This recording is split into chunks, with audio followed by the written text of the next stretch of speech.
नमस्कार, बहुत स्वागत है आपका हमारे चैनल में। मैं हूं प्रिया, आप देख रहे हैं पब्लिक इन्फो। दोस्तों, एक तरफ खबर आ रही है कि चंद्रबाबू नायडू ने बीजेपी सरकार को धमकाया है, दूसरी तरफ भरे मंच से अमित शाह बौखलाते हुए नजर आ रहे हैं। आपको बता दें कि मोदी सरकार परिसीमन करके लोकसभा की 543 सीटों को बढ़ाकर 848 करने की तैयारी में है। एक तरफ बीजेपी ने प्रस्ताव तैयार किया है, दूसरी तरफ चंद्रबाबू नायडू ने हाथ खींच लिए हैं। जी हाँ, खबर भी है।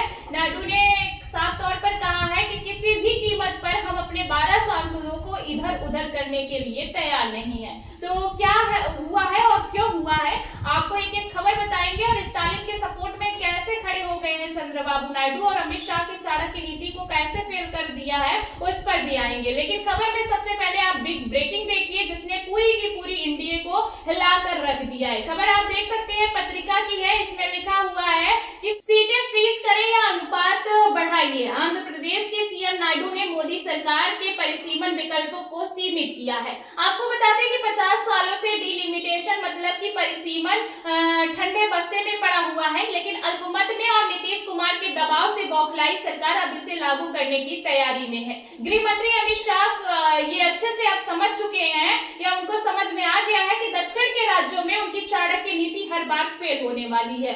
ऐसे में दक्षिण की सीटें कम कर देंगे तो ना रहेगा बांस ना बजेगी बांसुरी। एक तरफ हमेशा अपनी चाणक्य नीति भिड़ाने वाले अमित शाह है, दूसरी तरफ 16 सांसदों वाली नायडू की पार्टी ने अल्पमत की मोदी सरकार को औकात दिखाकर रख दी है। नायडू ने साफ कर दिया है कि वक्फ को सपोर्ट कर दिया है। इसका मतलब ये बिल्कुल भी नहीं है कि हर बार आपकी ही मनमानी चलेगी।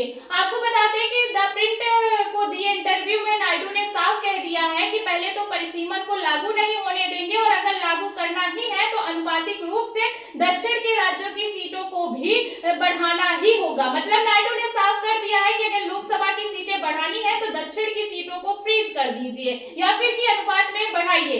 ऐसा नहीं चलेगा। उत्तर प्रदेश की सीट 80 से बढ़कर कर दी गई है 121 और आंध्र प्रदेश को सिर्फ 12 सीटें मिलती हैं। आंध्र प्रदेश के सिर्फ 12 सांसद बढ़ाए जाते हैं। आपको बता दें कि अगर परिसीमन लागू होता है तो आंध्र प्रदेश की मौजूदा सीट जो कि 25 है वह बढ़कर 48 हो जाएगी। वहीं कर्नाटक की 28 सीटें जो है वो 60 हो जाएंगी, केरल की 20 है तो 20 रहेगी, तमिलनाडु की 39 से 36 हो जाएगी, मतलब कि कम हो जाएगी। वहीं तेलंगाना की 17 से 47 हो जाएगी। अब इस चार्ट से आप अंदाजा लगा सकते हैं कि दक्षिण के राज्यों की सीटें उस अनुपात में नहीं बढ़ेंगे जिस तरीके से उत्तर भारत के राज्यों की सीटें बढ़ाने की तैयारी की गई थी। आपको बता दें कि दक्षिण के राज्यों में भारतीय जनता पार्टी कमजोर है और इतनी कमजोर है कि हर बार ये लोग मिशन साउथ को लॉन्च करते हैं, बड़ी जीत हासिल करने का प्लान बनाते हैं, लेकिन पूरा प्लान फेल हो जाता है। इसलिए अमित शाह नई चाणक्य नीति लेकर आए हैं, परिसीमन लागू करने की तैयारी है। आपको बता दें कि अगर परिसीमन लागू हो जाएगा तो दक्षिण के राज्यों की भारतीय जनता पार्टी को जरूरत ही नहीं होगी। उत्तर भारत के राज्यों के दम पर भी सरकार बनाई जा सकती है। मतलब इस बार अमित शाह ने ऐसी चाणक्य नीति बनाई है कि ना रहेगा बांस ना बजेगी बांसुरी। आपको बता दें कि अमित शाह दक्षिण के राज्यों से बौखलाते हैं और कितना बौखलाते हैं, कितना हद तक बौखलाते हैं और कितना दबाव में आ जाते हैं, इसका अंदाजा आप इस बात से लगा सकते हैं कि हर बार चंद्रबाबू नायडू एनडीए को दिए सपोर्ट की कीमत वसूलते रहते हैं। आपको बता दें कि अभी जब तमिलनाडु पहुंचे गृह मंत्री अमित शाह तो मंच से खड़े होकर खिसियाने लगे। सामने भीड़ नहीं आई, फिर अमित शाह ने मंच से खड़े होकर कुछ ऐसा कह दिया कि हड़कंप मच गया। आप भी सुनिए वीडियो को।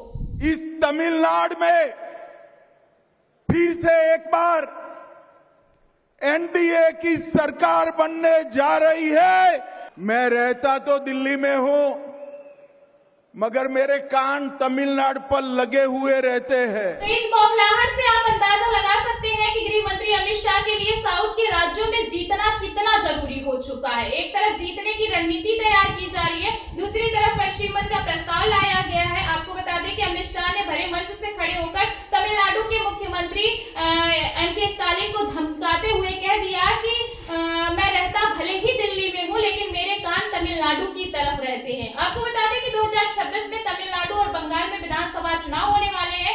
इसको लेकर अमित शाह ने कमर कस ली है। दावा किया जा रहा है कि बंगाल में भी जीतेंगे और तमिलनाडु में भी जीतेंगे। इसी तरह के दावे पिछली बार भी किए गए थे। दावा तो किया गया था कि 200 सीट लाएंगे पश्चिम बंगाल में, लेकिन दोस्तों 200 सीट छोड़िए, 100 सीट या 100 सीट के अंदर भारतीय जनता पार्टी सिमट कर रह गई। वही हाल तमिलनाडु में भी हुआ। आपको बता दें कि अगर बात की जाए तमिलनाडु की तो सीएम स्टालिन किसी से खौफ नहीं खाते। एक तरफ हमेशा कह रहे हैं कि मेरे कान तमिलनाडु की तरफ रहते हैं, वहीं दूसरी तरफ स्टालिन ने कह दिया है कि दिल्ली के सामने नहीं झुकेगा तमिलनाडु, हम कंट्रोल से बाहर हैं। तो स्टालिन ने तो साफ कर दिया है कि यह जो परिसीमन लेकर आए हैं यह एक संयोग नहीं बल्कि साजिश है। खबर भी मौजूद है, खबर आप देख सकते हैं, अमर उजाला की खबर है। इसमें लिखा हुआ है कि जनगणना में देरी और परिसीमन की योजना कोई संयोग नहीं बल्कि साजिश है।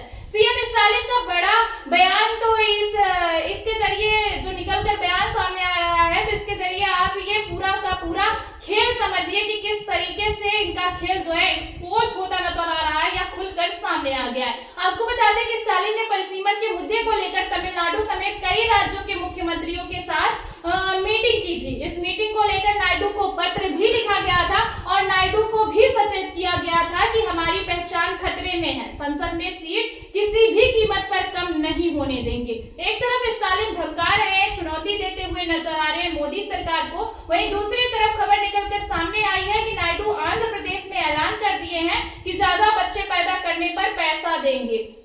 चंद्रबाबू नायडू की सरकार तो फिलहाल नायडू अब हड़बड़ा रहे हैं। आपको बता दें कि नायडू के बयान पर स्टालिन ने साफ कर दिया है कि परिसीमन के खतरे से बचने का समाधान ये बिल्कुल भी नहीं है कि ज्यादा बच्चे पैदा किया जाए।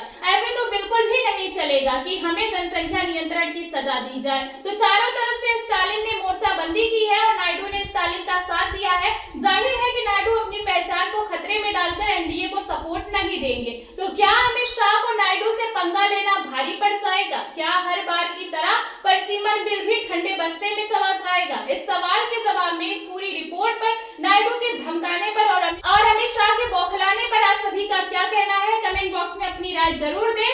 और नायडू के दबाव के चलते मोदी की कुर्सी क्या फंस गई है, क्या कुछ सोचते हैं? कमेंट बॉक्स में अपनी राय हमें कमेंट में जरूर बताएं। और वीडियो पसंद आए तो वीडियो को ज्यादा से ज्यादा शेयर करें, लाइक करें और चैनल को सब्सक्राइब नहीं किया तो सब्सक्राइब कर लें।